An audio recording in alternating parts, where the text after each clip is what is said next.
Fee reimbursement వస్తుంది అన్న వాళ్ళు మాత్రమే ఇక్కడ యూనివర్సిటీలో ఇక్కడ కాలేజీలో చేర్పిస్తున్నారు కదా. మరి ఇప్పుడు అది లేకపోతే ఆ విద్యా సంస్థలన్నీ ఏమైపోతాయి? అదే కదా మరి.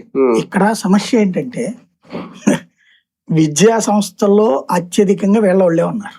అవును, తెలుగుదేశం అభిమానులు అన్ని వాళ్ళే. సామాజిక వర్గాలు అందామా లేకపోతే ప్రేమ అందామా, పార్టీ పరమైన ప్రేమ అందాం, వీళ్ళోళ్ళే ఉంటారు.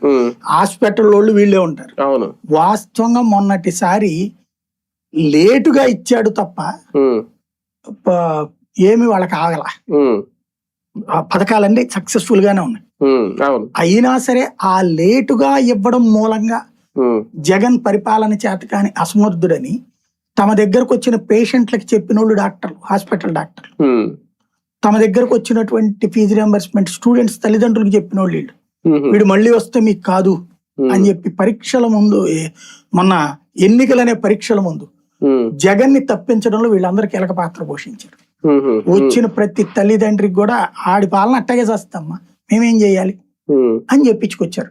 100కి 70-80% మంది ఇవాళ వాళ్ళందరూ గొల్లుమంటున్నారు.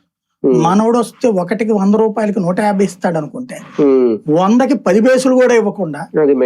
ఇంకోటి జగన్ టైంలో మొన్న ఒక స్కూల్ అతను చెప్పాడు, కాలేజీ అతను, జగన్ టైంలో ఇది చంద్రబాబు టైంలో పెండింగ్ 6 నెలలు 7 నెలలు ఉన్నాయి, జగన్ వచ్చాక ఒక 3 నెలలకు మొత్తం డబ్బులు ఇచ్చేశాడు పెండింగ్ తో సహా.